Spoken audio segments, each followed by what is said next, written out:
Я приветствую вас, дорогие друзья, уважаемые гости и подписчики моего канала. Спасибо большое за то, что смотрите все вместе эту премьеру на моем канале прямо сейчас. Валерий Соловей, мой сегодняшний собеседник. Валерий Дмитриевич, здравствуйте. Здравствуйте, Александр. Здравствуйте, уважаемые зрители и слушатели. Валерий Дмитриевич, мы, вот так подумали и все-таки решили, что назовем наш эфир «Город смерти», исходя из заявлений подалека о том, что Херсон, отступая на противоположный берег, заминировали полностью. Ну и, собственно, вся эта история с Суровикиным, Шойгу, вот этим маневром, как назвал Коношенков, то, что происходит с российскими войсками в Херсонской области на правом берегу. Как оцениваете все происходящее вы? Я оцениваю происходящее в лестной для украинской стороны манере. Помните, мы с вами несколько раз говорили о том, что на рубеже августа-сентября начался стратегический перелом, что у украинской стороны появился шанс перехватить стратегическую инициативу. Сейчас я могу уверенно, я знаю просто реакцию русской стороны, я могу уверенно сказать, что вот вчера и сегодня этот перелом, то есть переход стратегической инициативы в пользу вооруженных сил Украины состоялся. Я говорил, что это будет не разовый акт, что это процесс. Вне зависимости от того, что там в Херсоне, какое количество мин, фугасов и прочее, прочее, с военно-политической точки зрения это колоссальное поражение. Причем даже скорее не с военной, а с политической, морально-политической и психологической. Это именно так и воспринято российским истеблишментом. Что с военной точки зрения, если бы было нормальное политико-моральное состояние российского истеблишмента, российских военных, это бы было досадно, но не критично. Сейчас это выглядит именно, и поэтому и является колоссальным военным поражением. Еще раз все-таки подчеркну, что даже не столько военным, хотя это слово много раз употребил уже, сколько вот морально-психологическим и политическим. С точки зрения восприятия. Ну, я приведу вот вчерашнюю цитату из Нью-Йорк Таймс, по-моему, очень точную. Это унизительное и публичное поражение Путина. Это чистая правда. Я потом дальше расскажу о том, что в отместку готовит Российская Федерация. Да, мы об Ну, этом конечно, Путин на этом не успокоится. Хочу, чтобы на этот счет не было никаких сомнений. Мы об этом поговорим обязательно, но я хочу вот сейчас задать вопрос, а что будет с Херсоном? Потому что на самом деле это сейчас очень важный с точки зрения вообще всего происходящего момент. Если, условно говоря, где-то возле Береслава или где-то в Херсоне на берегу Днепра поставят Хаймарс, то это означает, что логистика из Крыма полностью перерезана. И вряд ли этого не понимают в Генштабе Российской Федерации, но все равно идут на этот шаг. Как это изменит вообще войну, на ваш взгляд? Я думаю, что это заставит российское руководство, в первую очередь президента Путина, о чем он сейчас размышляет, использовать сильнодействующие средства. Ну, по крайней мере, угрозу использования тех самых пресловутых последних доводов королей, о которых мы с вами, Александр, в ваших передачах же много и говорили. Ядерное оружие. Украине будет предъявлен ультиматум. Я не знаю, будет ли он носить публичный характер или закрытый характер через американцев, через каких-то западных посредников. Но по завершении встречи на Бали, вот лидеров, скорее всего, я знаю, что сейчас это обсуждается, Украине может быть предъявлен ультиматум. Со стороны Российской Федерации. Со стороны, да, Российской Федерации, со стороны руководства Российской Федерации. А что Америка? А что Америка? Она будет, наверное, пытаться избежать развития событий по этому сценарию, потому что, к великому сожалению, чтобы не говорили о том, что Путин на это не пойдет, что он не решится, я слышал много таких разговоров осенью прошлого года, в январе и в первой половине февраля этого года. А я знал, что он решится. Тут точно такие же разговоры я слышал по поводу мобилизации, там, по поводу введения военного положения. Я знал, что на это пойдет. Я сейчас хочу сказать со всей ответственностью, он готов пойти на это. Это не означает, что он совершит роковое, с моей точки зрения, движение, что он примет такое решение, потому что он может бояться. Он может бояться неповиновения. Но он к этому готов. Внутренне, психологически, он к этому совершенно готов. И поскольку ситуация складывается как нельзя более скверным образом, вот, унизительное поражение, да, я неспроста привел эту цитату «Нью-Йорк Таймс», это также воспринято и российским истеблишментом. Они сейчас характеризуют своего лидера, своего президента, используя исключительно ненормативную лексику. Причем, подчеркну, это те люди, которые ему обязаны всем. Своим колоссальным состоянием, своим властным положением. Но в частных беседах они характеризуют его именно, наверное, так, как многие украинцы.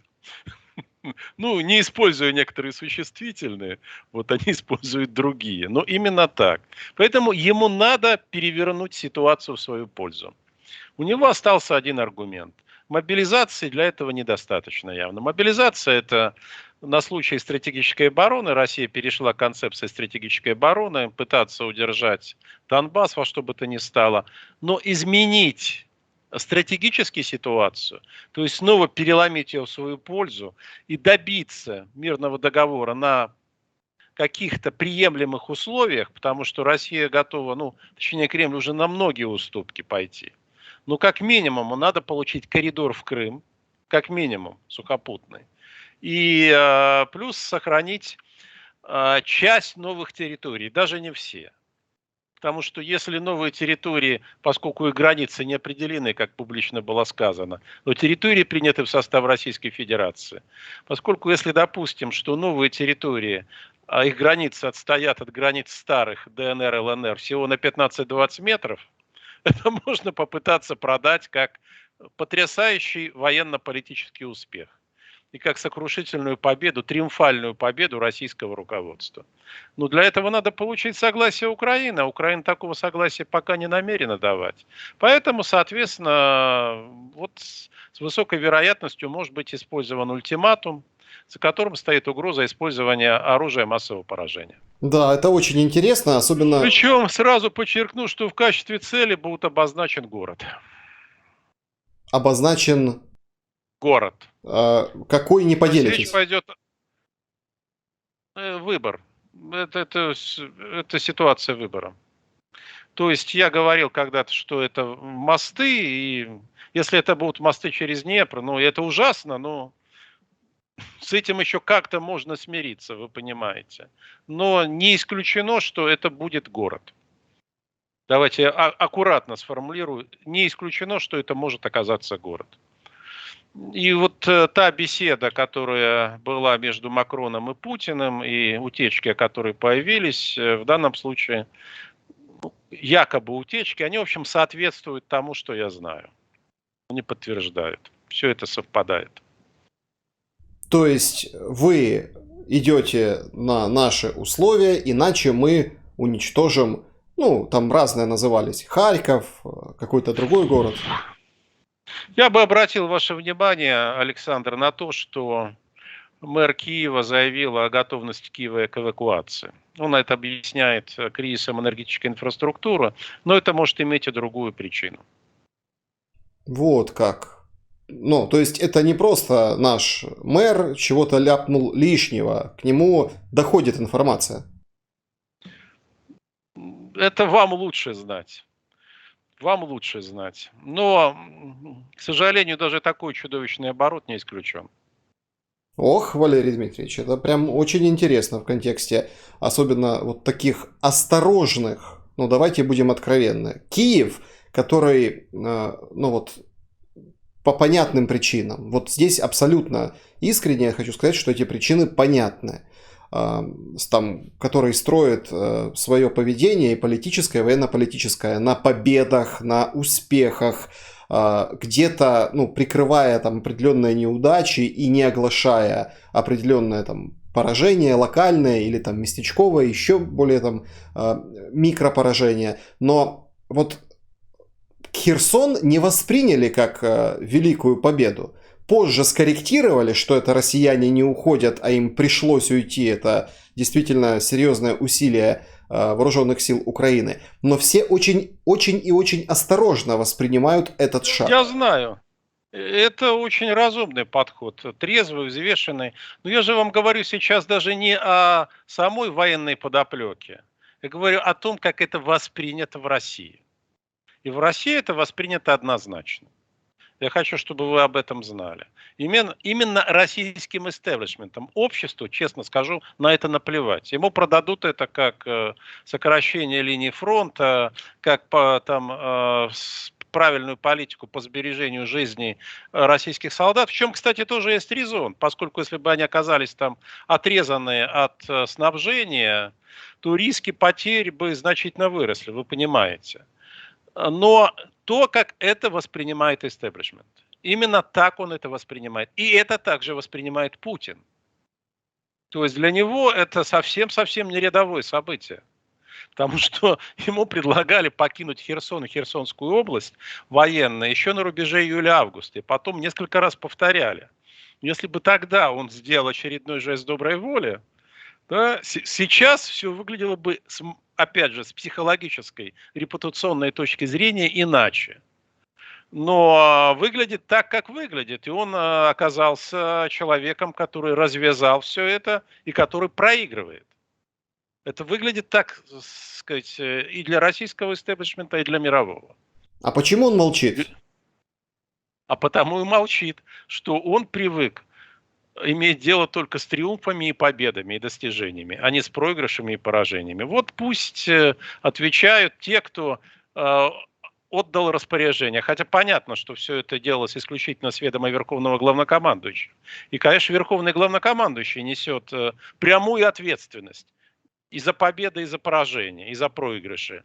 Но он не готов к этому. Он никогда не был к этому готов. Он еще может в узком кругу признать свои ошибки. Он и признавал ошибки. Хотя это для него нетипично. Но в частности, ошибку, связанную с выбором Украины в качестве главного объекта, главной цели для начала кампании, он признал, что это было ошибочно. Ошибочный выбор, что надо было выбирать другую страну, точнее другие страны. А может быть вообще ограничить аппетиты. Но не публично. Публично он никогда не признает, и поэтому он сейчас думает над тем, какую контр-игру ему провести. Валерий А Дмитриевич. возможности для контр-игры, ну, вы понимаете, всего ничего, Александр. Да. Ну, вот всего ничего. С помощью мобилизованных в наступление не перейдешь. Они только там для обороны и нужны. Если они там окопаются, смогут укрепиться, что тоже не факт. А как переломить-то ситуацию? Как заставить Запад, чтобы Запад давил на Украину? Как напугать украинское руководство? Только один способ остается. Я хочу, не то что я набрасываю варианты, но просто хочу вот ваши мысли услышать. Там уже в Госдуме Российской Федерации высказались о том, что вот, смотрите, мы сейчас повергнем Украину в хаос, без света, без связи, без тепла, жизнь станет невыносимой. Я знаю, Александр, нечем. Нечем. Просто нечем, понимаете? То есть можно продолжать наносить эти удары, но сил для массированных ударов, как это было, уже нет. Не хватает элементарно ракет. И взять их негде. Даже у лучшего друга сейчас, ну по нынешним временам России и Ирана, не могут их получить. А сами произвести тоже в нужном количестве не в состоянии. Поэтому можно продолжать наносить удары по инфраструктуре, да, можно поддерживать напряжение, но нельзя с помощью этого добиться перелома. Уже убедились. Поэтому обсуждается то, что я сказал, и плюс нанесение, как говорят, ударов там с помощью гиперзвуковых ракет, которые действительно есть в небольшом количестве, по бункерам, где находится украинское военно-политическое руководство. Вот, известно, где оно находится, просто по ним не наносились удары. Сейчас это может стать в повестку решения. А может это быть комбинация решений? Условно. Да, конечно. Ну, это же все обсуждается. Мы с вами, вот как вы правильно сказали, набрасываем вариант. Другое дело, что все они один хуже другого. Ну, откровенно говоря. Но просто Путин оказался в безвыходной ситуации. Он сам ее создал, я сразу хочу сказать. Это результат его собственных решений и промедления с некоторыми решениями. Валерий Дмитриевич, вот вы как бы так пробросили, что ультиматум Киев получит после G20, но там очень интересная ситуация с... Это обсуждается. Я не хочу сказать, что это непременно произойдет. Это вот сейчас все обсуждается. Но G20 какой-то слабо представленный получится саммит, потому что... Ну, Со стороны России? ну, Россия, Путин не поедет, Зеленский тоже не поедет, это Индонезия, вот совсем недавно, ну вот сегодня она об этом заявила. Соответственно, Китай тоже думает, ехать или не ехать. Получается, что все те надежды на какие-то контуры, ну, испаряются. Да не было особых надежд, Александр. Особых надежд не было. И поездка Путина, она как раз решающим образом зависела от того, сможет ли он поговорить там с Байденом, ну еще не знаю с кем. Ну, разве что с Макроном. У них такой телефонный роман, да, что могли бы наконец лично встретиться. Но его интересовала встреча с Байденом. Нет предмета для разговора. Понимаете? Это первое. Второе. Приехать и подвергнуться публичному остракизму, унижению, он этого не хочет. И обратите внимание, кто посылается на саммит? Лавров. Путин боится посылать Мишустина. Потому что как только он пошлет Мишустина, это будет воспринято как повышение статуса Мишустина, как то, что он может рассматриваться в качестве преемника, и Путин боится, что Мишустин там может провести некие кулуарные с кем-то переговоры. Несмотря на то, что за Мишустиным будут наблюдать все 24 часа в сутки, да, там его же охрана, и обо всем докладывать, но просто президент этого опасается, потому что он ощущает свое ослабление собственное. Элиты, говорите, ну, просто в бешенстве и восприняли это все как Ну, поражение. они раздосадованы крайне, потому что если раньше выглядела для них ситуация следующим образом, я описывал, что победить мы уже не можем, но мы не можем допустить и проигрыша. Сейчас им придется приноравливаться к идее проигрыша, поражения. Ну, а кто-то должен же отвечать за все это. Они понимают, какими последствиями это чревато. Как минимум политическим кризисом очень масштабным. Кто за все это должен ответить?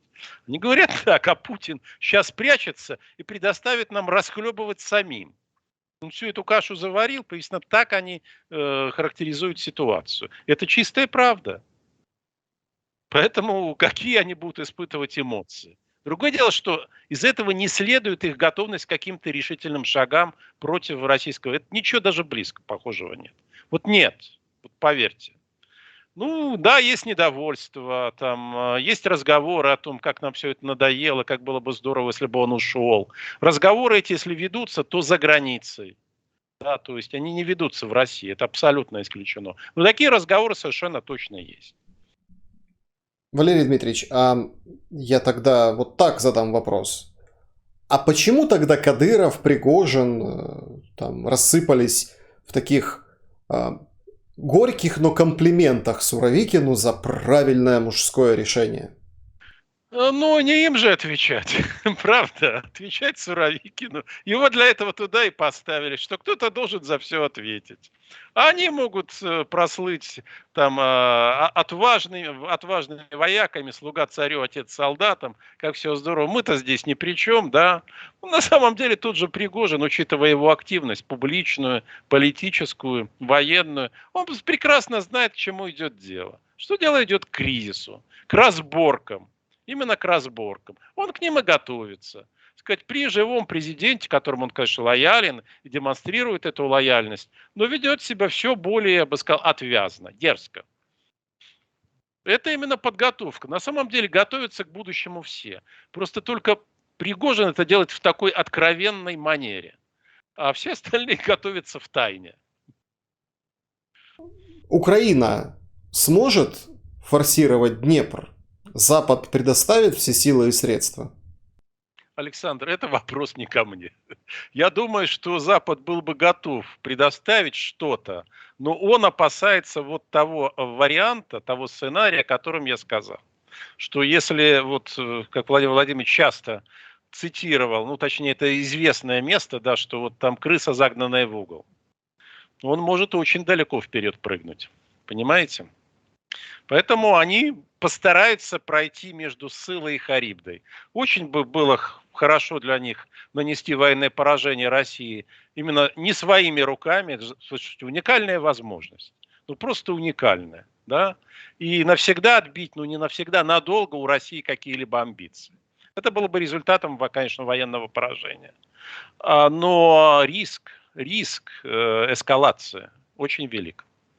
Что случилось? Поэтому я не знаю. Что-то, конечно, будут давать, что продолжать давать, несомненно. Тем более бюджеты выделены, намерения есть. Если они готовы поддерживать свою прежнюю консолидированную позицию, она у них была по отношению к Путину, да, что надо его не просто сдержать, а отбросить. Отбросить и нанести ему поражение. То тогда дадут. А что это за контакты точечные, которые возобновились? И Салливан, и Патрушев, ряд других встреч.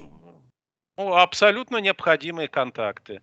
Помните, опять же, вам рассказал, что они были все лето, да, напрямую через посредников, как раз по линии Салливан-Патрушев. Потом они были прерваны на рубеже в начале сентября по инициативе американской стороны.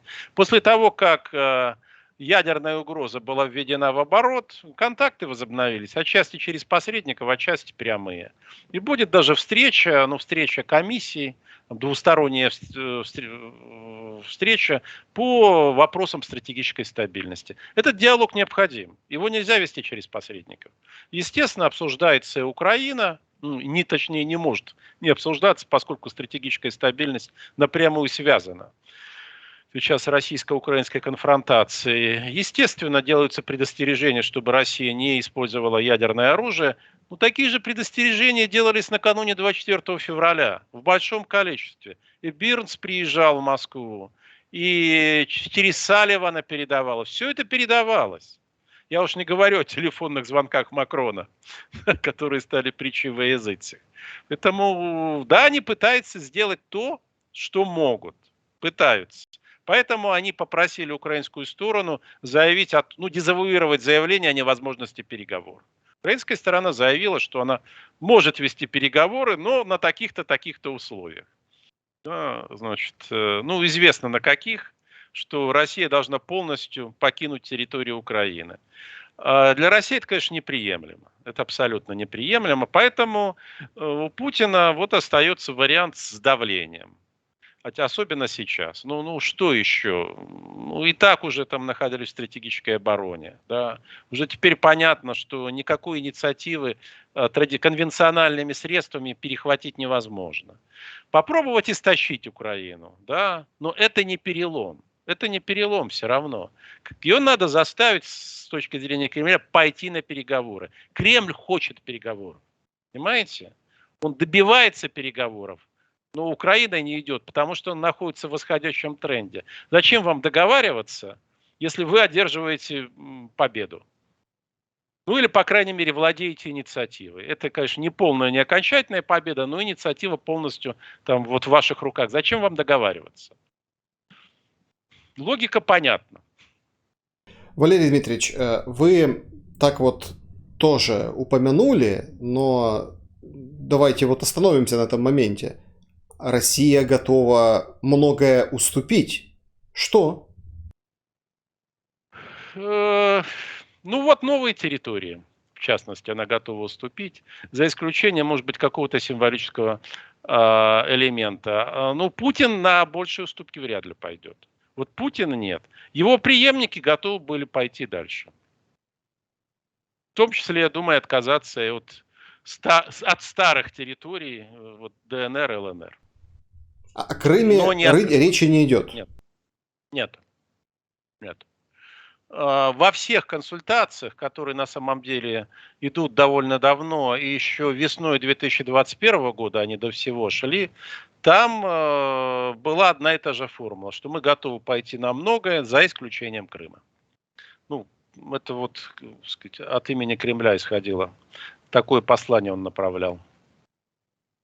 Скажите, на ваш взгляд, сейчас, в этом временном отрезке, какие, ну, какого-то месяца, да, потому что одни военные эксперты говорят, что будет определенное затишье, завязнет там продвижение ВСУ на фронтах, соответственно, фронт как-то стабилизируется. Другие говорят, что наоборот, вот эта операция, маневр по переходу на другой берег российской армии, наоборот, спровоцирует ну, вот, еще более залихватские действия на передовой. Тактически, что будет происходить? Александр, у вас много военных специалистов. Вот лучше слушать их. Я думаю, это у меня такое совершенно профанное мнение, очень многое будет зависеть от погоды. От погоды, соответственно, от возможности ведения военных действий. Это первое. И второе. Хочу сказать, что морально-политическое состояние российских военных подорвано. Я это знаю очень хорошо. Вот. Они это мягко, крайне раздосадованы. Они считают, что их предали. И говорит, зачем вообще тогда было туда входить, если мы сейчас выходим? Это не все, это те, которые находятся, как они называют, в прямом смысле на передовой. А те, кто находится в Генштабе, они считают, что это обреченное уже предприятие. В целом военная кампания в Украине, она уже обречена. И они говорят о том, что в следующем году, возможно, в первой половине, очень велик риск потери Донбасса. Частично или всего. Поэтому вот то, с чего я начал, что у Путина остается не так много инструментов, может быть даже один, чтобы добиться какого-то компромисса. Это поэтому нам Daily Express написала про Сатану-2. Да, поэтому. Да. Поэтому это будет по тем или иным каналам направляться на Запад, я имею в виду послание, с тем, чтобы Запад влиял на украинское руководство. Да, это будет влияние, воздействие информационно-психологическое, закулисное усиливаться. А что Китай, Валерий Дмитриевич? Он же, как у нас, по крайней мере, подают эксперты, строго-настрого запретил Путину применять ядерное Он оружие. может говорить, что хочет. Конечно, китайцы категорически против. Ну и что? Они его остановить не могут. Они его не могут остановить, понимаете? Его никто не может остановить. За исключением тех людей, которые находятся рядом. Но готовы ли они к этому, непонятно. Си Цзиньпин в военной форме, вызовы китайской армии, говорит, серьезные, мировые. Все восприняли это, что это ситуация с Тайванем, заявление президента Тайваня, и, мол, поэтому мобилизует Си Цзиньпин свою армию. Так ли это? Я склонен полагать, что все-таки это скорее символическая риторическая угроза, чем реальная. Что китайскому руководству вряд ли это надо. И что, возможно, эта демонстрация направлена не в адрес Тайваня, а в адрес ухудшающейся ситуации вот здесь, в Восточной Европе и в постсоветском пространстве. То есть Китай демонстрирует, что готов включиться в войну? Ну, он демонстрирует свою готовность, да, к любому варианту развития. Еще о Херсоне. На ваш взгляд, вот то, как это происходило, вот такая параллельная история с ДТП Стремоусовым. О чем говорит? Что случилось со Стремоусовым? Я, конечно, не знаю точно, что с ним случилось, как и вы, да, но я знаю, как это было воспринято. Вот воспринято ультрапатриотами в России. Это их напугало. Они считают, что это не случайность, что это не совпадение, а что это похожее на то, что происходило с героями русской весны, имеется в виду полевыми командирами в Донбассе, начиная с 2015 года. Ну, здесь тоже как-то, знаете, странно воспринимается, даже чисто по-человечески. Хаймарсы, которые залетели в окно его кабинета, не задели, а вот какой-то грузовик с оторвавшейся бронекапсулой, да, вот так долго. Да-да, я понимаю. И на теле обнаружены ножевые ранения. Поэтому есть непонимание подоплеки. Но одна из версий, вы знаете, Она, кстати, звучит фантасмагорично, но я ее встретил в источнике, заслуживающем доверия. То, что Стремоусов на самом деле был тесно связан с украинской разведкой. Мгм. И покушение на Сальдо, которое было какое-то время тому, он к нему причастен. Поэтому я не хочу сказать, что во всем виноваты украинцы. Нет. Здесь как раз возможна месть. Да, это мотив уже мести. Вот. Ну, согласитесь, это интересно. Но еще раз, точно мы не знаем. Не уверен, что вообще узнаем. Но я знаю, как это воспринято. Это не воспринято как случайность. По крайней мере, вот ультрапатриотов в России это напугало. Поэтому могу сказать, что реакция на происходящее у них жалкая. Они говорят, ну вот нас снова обманули, нас снова кинули. Но никаких протестов против там российского руководства, ничего подобного даже близко нет. Валерий Дмитриевич, вы знаете, множество, скажем так, есть комментаторов разных, скажем, и с разными мнениями. И вот на этой неделе прошел съезд в Польше, после которого Фейгин с Гудковым обсуждали границы 24 февраля. В нашем разговоре я вот уже уверен, что вот через вопрос, да, вот уже тоже появились такие комментаторы, что вот смотрите, Соловей тоже протаскивает эту линию, что, мол, давайте по 24-му, мол, на это Россия готова, и вот так это все может завершиться какими-то переговорами. Что вы думаете об этой шпиономании в рядах уехавших и публичных спикерах российских, поддерживающих Украину? Может быть и правда есть какие-то контакты, ну то, что мы называем башнями Кремля или какими-то сегментами в действующей российской власти, которые таким образом, ну вот скажем так, раскачивают ситуацию?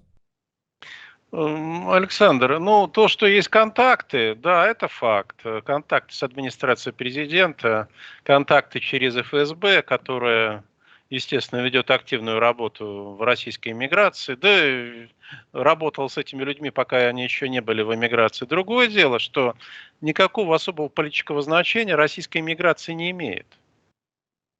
И если работа с ней ведется активно, то для того, чтобы оправдать свою деятельность и свои расходы.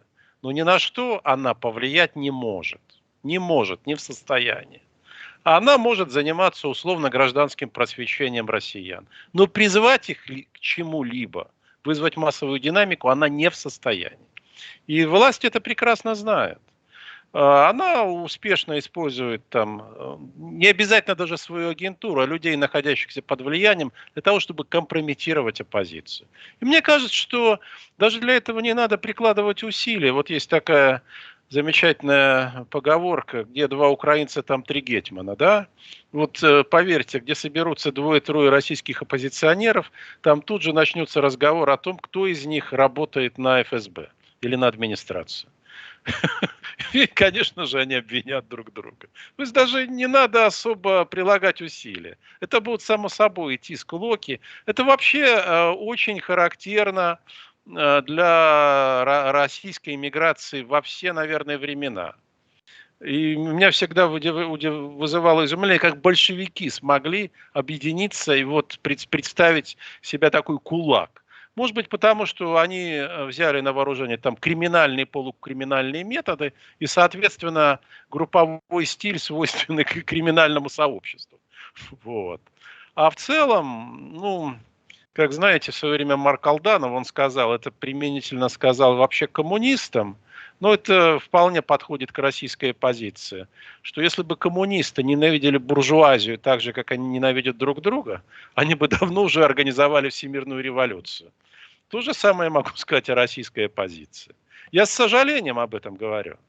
С сожалением, да, пусть и иронично по форме, но просто наблюдения таковы.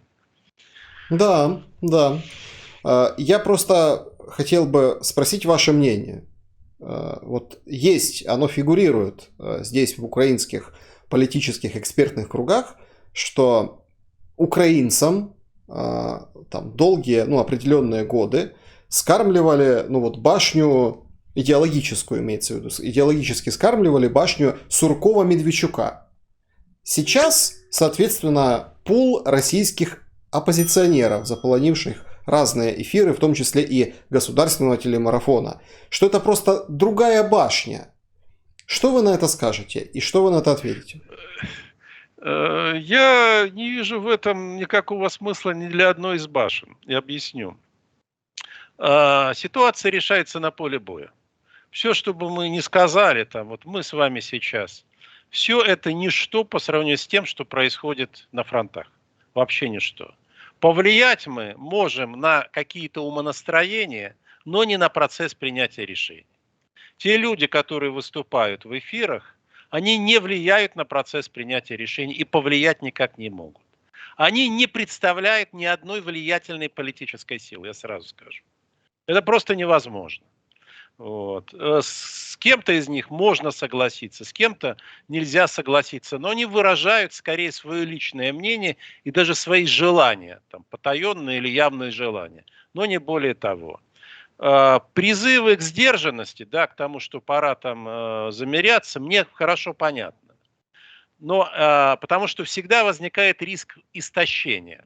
И это один из вариантов, точнее, всегда, ну не всегда, очень часто мир заключается не потому, что одна из сторон проиграла, а потому что они истощились друг друга, истощили собственный ресурс.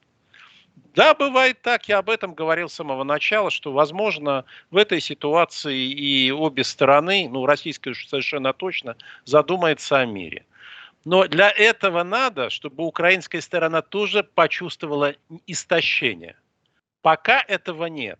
И пока она находится совершенно точно в восходящем тренде. Поэтому я знаю, что как это выглядит из Кремля. Я просто знаю об этом. Нет ни одного симптома, вот, с точки зрения Кремля, готовности украинских государственных деятелей, украинского государства пойти на мирные переговоры. Ни одного сигнала они не получили. Ни напрямую, ни через посредников. Поэтому, что бы ни говорили мы с вами, Александр, да, другие говорящие головы, это никак не влияет. И на украинское общество, по-моему, тоже не очень влияет. Украинское общество в такой ситуации, это вообще характерно для общества, находящегося в ситуации конфронтации, оно воспринимает так: если вот вы всецело на нашей стороне, да, то это правильно. Если вы пытаетесь занять объективистскую позицию, то вы, значит, находитесь на стороне нашего противника. Просто в свое время проводились, я знаю, обширные исследования, которые вот этот феномен продемонстрировали. Что тот, кто хочет занять и пытается занять объективную позицию, его клюют обе стороны. И одна, и другая. Мне вот это лично очень хорошо знакомо. Да, да. Как только вы, да, пытаетесь выступить даже не в роли честного брокера, а более-менее непредвзято, ну, в силу вообще своих знаний, способностей, непредвзятости, потому что очень трудно быть, честно говоря, непредвзятым. Ну, очень трудно в такой вот ситуации. Но тем не менее вы пытаетесь. Тогда обвиняют вот обе конфликтующие стороны тебя. Были специальные исследования на сей счет. Я их видел, я своим студентам всегда их приводил, что если вы пытаетесь быть объективным, будьте готовы, что вас будут клевать со всех сторон. Валерий Дмитриевич, скажите, вот тут Киев ввел санкции против Олега Кашина, журналиста, который там не поддерживает войну в Украине, и вот как-то интересно это выглядит на фоне там других российских оппозиционеров, которых, ну, привечают в Украине. Что вы скажете об Олеге Кашине? И понятно, что версии официально нам не называют, ну вот почему это сделано. Но мнение об этом человеке я бы хотел у вас спросить. А у меня нет о нем мнения, я его не знаю. Я его не знаю лично. Я никогда не следил за его деятельностью, информационной или какой-либо иной. Я знаю кратко, очень кратко его биографию, более ничего. Я знаю, что он вызывает у многих сильное раздражение. Я знаю. И в России, ну вот надо полагать, и в Украине, раз против него, ему вменяют санкции, против него вменяют санкции. Почему, я не знаю. У меня нет даже предположения на сей счет. Если бы вы там знали или хотя бы были какие-то намеки, ну, честно говоря, я не думаю, что Олег Кашин представляет угрозу украинской государственности даже в медийном плане. Ну, мне это кажется, ну, там, я помню, когда меня внесли в свое время в список этот, у вас сайт был, как же, «Миротворец», да? И, значит, мне сказали, что мне лучше не приезжать в Украину, хотя я там как раз договорился о поездке и о публичной дискуссии. Ну, когда меня... Там были хотя бы какие-то основания, да, потому что я говорил, что я не считаю, что Крым когда-либо вернется в Украину. Ну, или, по крайней мере, Крым де-факто сейчас принадлежит России. Это данность. То есть были такие основания. И они мне были хорошо понятны, но я пожал плечами, ну что. Я сказал то, что я думаю. И кривить душу я не намерен. Я этого никогда не делаю. Что в конечном счете честная позиция, она выигрышна стратегически оказывается. Тактически проигрышно, стратегически ты всегда выигрываешь. Что послужило причиной в случае с Кашиным, не знаю. Но уверен, что никакой угрозы он представить не Вы мог. сейчас тоже так думаете? Сейчас я бы подождал окончания конфронтации. Я вам отвечу, как в анекдоте, уклончиво. Подождал бы окончания конфронтации, Александр. Потому что она может закончиться совершенно неожиданно. Вот совершенно неожиданно. Но пока то, что я наблюдаю, совпадает с теми астрологическими прогнозами, ну, это удивительно прозвучит, но это так, которые привел Андрей Валерьевич Космоч. Он, в частности, сказать, в эфирах, где я участвовал. Пока что это все совпадает. Посмотрим, что будет дальше. Но, правда, там точность прогнозов даже как... Я просто знаю, кто этот прогноз составлял. Это лучшие в мире астрологи были. Вот в данном случае. Лучшие в мире. Их было несколько человек. Там из России был один, точнее, одна. Вот, из Соединенных Штатов и из каких-то еще европейских стран. Мне очень интересно, если это подтвердится, вот пока все то, что он говорил, ну где-то на 90% это подтверждалось. Если это подтвердится, то там вот в прогнозе было заложено, что весной происходит сокрушительная победа одной стороны и сокрушительное поражение другой. Э, Я не буду говорить для собственного спокойствия, какой из сторон. Ну, Вот посмотрим. Тогда приходить к каким-то умозаключениям мы будем только по завершении процесса. скажите, на ваш взгляд, Россия, ну вот, способна переварить Путина? Потому что, почему я так задаю этот вопрос? Потому что есть уже мнение, что, ну, от Путина, собственно, ну, вот вы говорите, там, раздосадованы, но он теряет вот эти ниточки, как вот от, ну, своих же марионеток. И просто будет переварен Российской Федерацией. Появятся новые центры силы, новые влиятельные люди, которые будут решать без Путина глобальные стратегические вещи. Конечно, Александр, это произойдет. Это произойдет раньше, чем позже. Другое дело, что останется не просто след, а чудовищная травма. Именно травма. И 22 года потерянных впустую. Именно впустую. И приведших к колоссальным потрясением и негативным следствием для России, для российского общества и для соседей России, в первую очередь для Украины. Вот это будет его наследство. Он хотел передать там, после 24 февраля свое наследство, путинскую систему, на пике могущества. И нет ничего лучшего доказательства могущества, чем военный триумф. Получилось все с точностью наоборот. Вот, будет пересмотрена, наверняка, у меня нет сомнений, Конституция, и будет, наверное, учреждена новая Российская Республика. Вот, наверное, вот в рамках этого вопроса и будут рассматриваться, в частности, и Крым. Скорее всего. Сейчас Крым, в общем, я не возражаю против Российской Конституции, не могу ее ставить под сомнение, да? Но будет меняться очень многое, очень многое. Хотя я не разделяю точку зрения о распаде России. Я полагаю, что это крайне-крайне маловероятно. Несмотря даже на ослабление России в ходе кризиса. Валерий Дмитриевич, а как вам кажется, вот вам, Путин останется жив?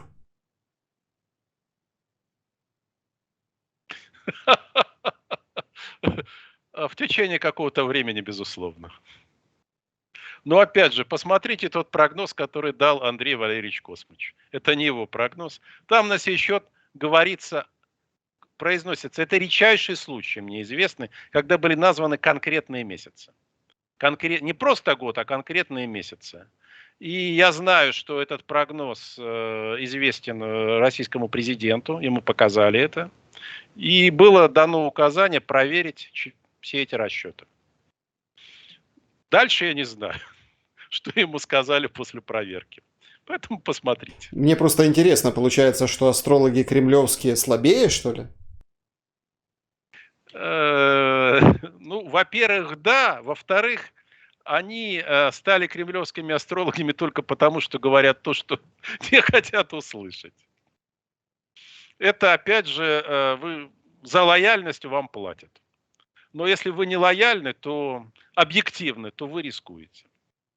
В данном случае это не вопрос лояльности, не лояльности, это вопрос точности. Патрушев из Ирана привез то, чего хотел? Нет, совершенно точно нет. Можно уже говорить уверенно, что он привез только обещания.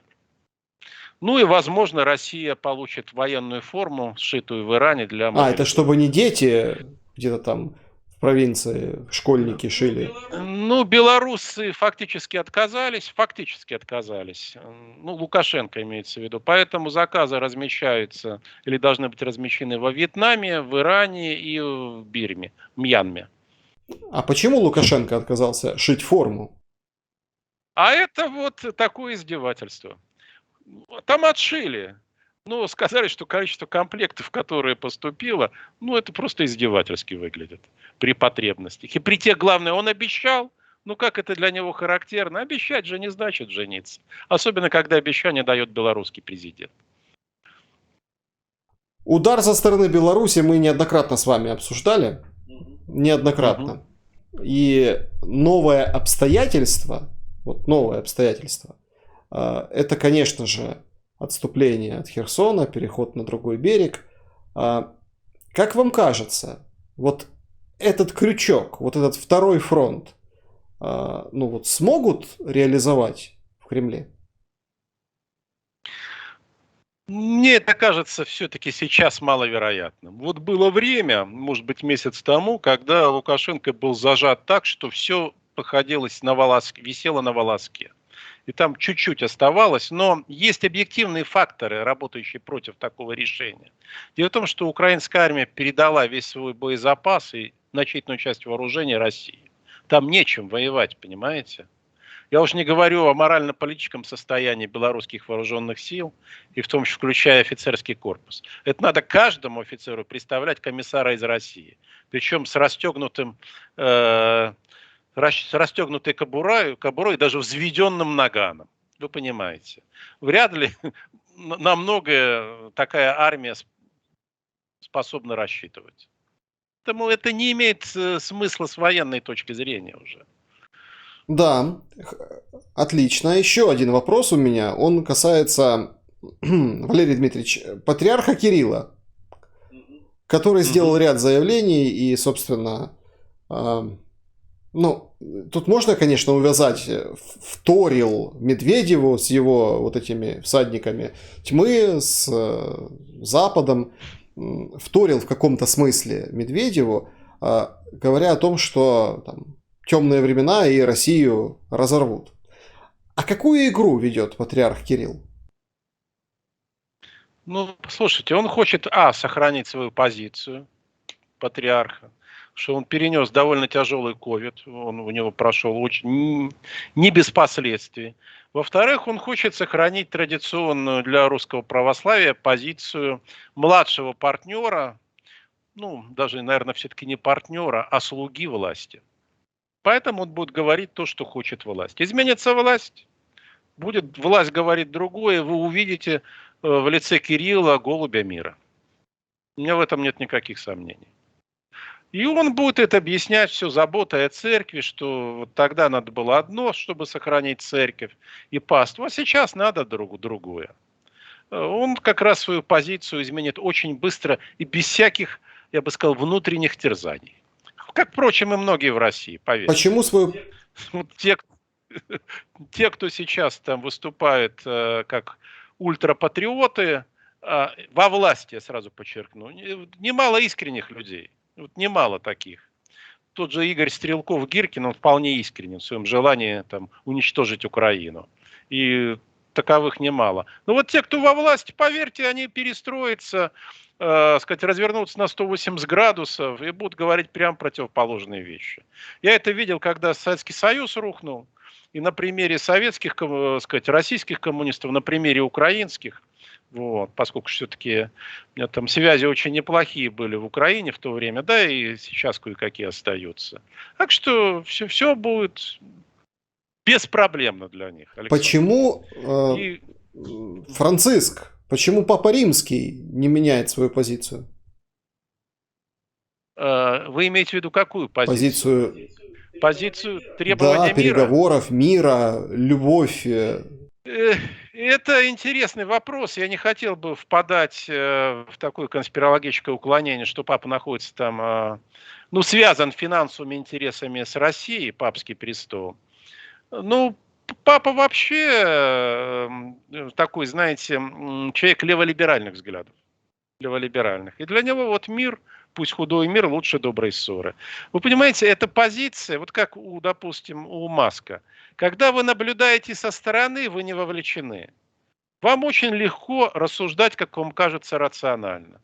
И вы можете сказать, ну что же вы не поделили два братских славянских народа? Ну положите, сложите оружие, договоритесь о мире, там, справьте вместе тризну и живите как прежде. Если вы смотрите со стороны. Но если вы находитесь в этом вовлечены, вы никогда не сможете так смотреть. Это абсолютно исключено. Но это вот такое, знаете, когнитивное заблуждение, что можно, ну, чужое горе разведу руками. Вот разведу, я вам скажу, как правильно. Я же миротворец, там, Илон Маск, Папа Римский, кто там еще. Так что не стоит этому удивляться. И не стоит обязательно искать какой-то, знаете, коммерческий интерес. Ну, Многие люди так вполне искренне будут стоит, не говорить. стоит, И но говорят. Байден призвал проверить Илона Маска на... Ну, естественно, потому что Илон Маск заявил о своей симпатии к республиканцам. И поскольку он владелец Твиттера, то это очень мощный инструмент в кампании. Так что здесь другое объяснение, совсем не обязательно связанное с Россией. Выборы в США разочаровали Путина? Да, на самом деле особых надежд не было. То есть, поверьте, в России достаточно классных экспертов, которые объясняли, что ну, там в случае победы республиканцев это никак не повлияет вот на американскую политику поддержки Украины. Ну, поэтому, если бы это были президентские выборы, ну, конечно, Кремль бы очень надеялся на победу, если бы участвовал, то Трампа. И, наверное, бы попытался вложиться тем или иным образом. Промежуточные выборы, они никак ни на что не влияют. Ну, или точнее, незначительно. Ну, республиканцы, конечно, потребуют лучшего контроля за средствами, которые выделяются Украине. Это безусловно. Но это непременно, вы знаете. Это, скорее всего, произойдет. Но сам факт поддержки, военной помощи под сомнение, насколько я знаю, поставлен не будет. Валерий Дмитриевич, здесь, ну там, в российском сегменте там, аудитории Ютуба массово обсуждают дно Набиуллиной. Вы сделали прогноз, и на моем канале есть видео о том, что там октябрь, будут смещения правительства, и Набиуллина уже ее заявление лежит, но этого не происходит. А сейчас мы слышим, я бы не хотела искать дно. Дно имеется в виду российской экономики. Отвечая на вопрос, она об этом так сказала. Что происходит в российской экономике и вокруг Набиуллиной? Ну, происходит плановое ухудшение. То есть Набиуллина, Силуанов, в целом этот блок сработал в свое время великолепно. Они смогли не дать совершиться падению, стремительному падению. Они осуществили адаптацию экономики к новым условиям и финансовой системы. Общество успело адаптироваться к изменениям. Но Набиуллина несколько раз подавала в отставку. Несколько раз. Первый раз после 24 февраля, потом после мобилизации. Путин не принимал отставку ее и Силуанова. Он сказал, что вы уйдете, когда я буду переформатировать правительство. Это предполагалось летом, он говорил, что это произойдет в октябре. Ну, видите, октябрь уж не просто наступил, но и прошел. Посмотрим. Посмотрим. Потому что ему все равно это придется сделать. Это часть операции «Транзит». Ему все равно придется менять главу правительства. И ему придется менять значительные части кабинета. Он откладывает сейчас. Понимаете, он боится этих решений. Почему? Он боится. Потому что как только он это решение примет, он сразу же автоматически окажется в положении хромой утки, потому что все сразу сделают выводы о том, что вот кандидат в президенты. И, соответственно, все эти вельможи, которые сейчас, как бы Путин их не раздражал, они там ищут его милости или, по крайней мере, боятся его раздражения, они обратятся к новому светилу, к новому восходящему светилу. И он боится, что тогда его могут поторопить с уходом. Это естественно. Вот он сейчас очень плохо себя чувствует, он там похудел, по-моему, на 10 или на 12 килограмм. Это пытаются скрыть, у него там жесточайшая диета, лекарства. Но он не хочет делать этого шага, который, как он прекрасно понимает, разорвет его связь с властью, с его собственной властью. Поэтому будет откладывать, пока у него есть силы и возможности. Валерий Дмитриевич, я хотел бы сейчас вас спросить о россиянах. Ведь вот эти бунты в учебных центрах мобилизованных, там матери, которые записывают видеообращение, это все эмоционально, хаотично, мол, что ж вы наших мобилизованных отправили вперед? Оно вообще на кого-то имеет влияние? Нет, ни на кого никакого. Ну, на политику это точно не влияет. Дело в том, что с точки зрения Министерства обороны и с точки зрения политических властей мобилизация прошла успешно. И это правда.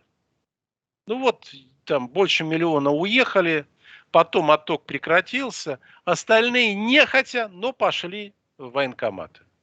И протестуют они только потому, что они не получают денег, они не получают обмундирование, они находятся в ужасных скотских условиях, но они не протестуют против самого факта участия в военных действиях и отправки их на линию фронта. Против этого они не протестуют. Поэтому это не антивоенное движение. И оно не имеет никаких политических последствий. Я вот знаю, вот там вы упоминали протесты, вот я просто знаю, потому что это связано с человеком, который мне знаком. 2000, значит, мобилизованных в Ульяновской области. Они взбунтовались, когда им сказали, что вы получите не по 195, а по 25 тысяч рублей. После этого они взбунтовались. И знаете, как с ними поступили?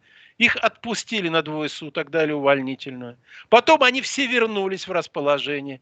Им дали по 50 тысяч. И сказали, остальное получите потом на фронте. Расчет же абсолютно людоедский. Что не все получат. Я бы сказал, очень-очень небольшая талика получит. И вот мне это все рассказывают люди, у которых там дети. У меня расширились глаза. Говорят, ну а что? Ну а что мы сделаем? Их беспокоят деньги, понимаете? Не то, что это угроза вот там жизни, что велик риск не вернуться, что это очень сомнительное вообще дело, какими бы патриотическими лозунгами, идеями оно не прикрывалось. Но патриотизма я у этих людей тоже не вижу, там никакого политического подъема нет. Но и желания протестовать тоже нет. Они протестовали совсем по другой причине, Александр. Возможно, когда наложится один на другой вот экономический кризис, которого боится Набиуллина, она знает, что ситуация просто выходит из-под контроля. Ну, она знает, куда все движется. Это одна из причин, по которой она очень хочет в отставку.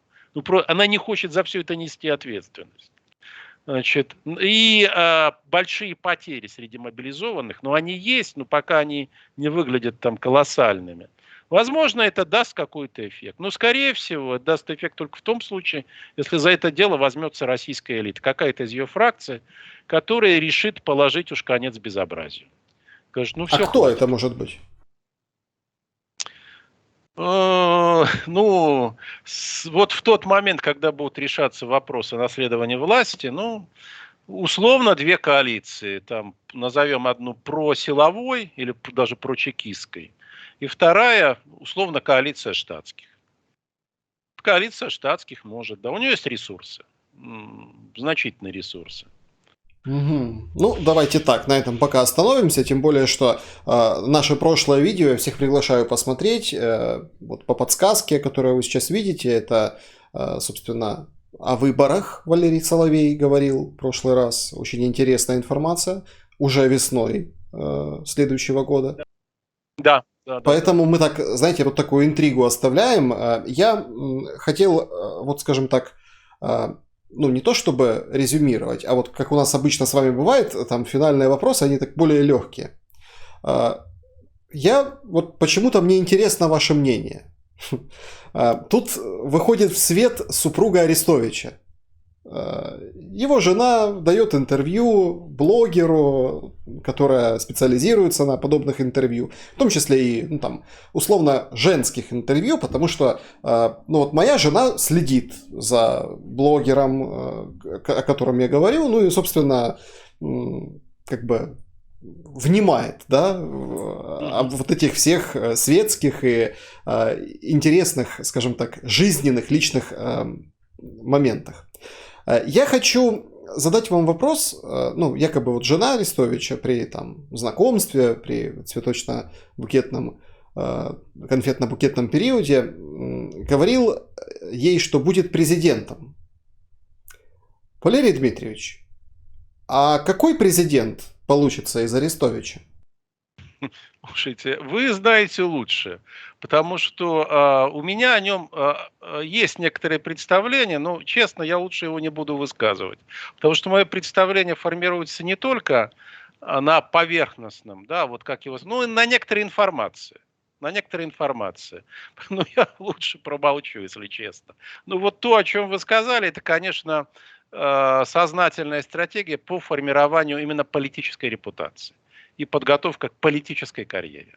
Вот то, что его жена вышла, так сказать, в свет и дает интервью, это имеет только один мотив.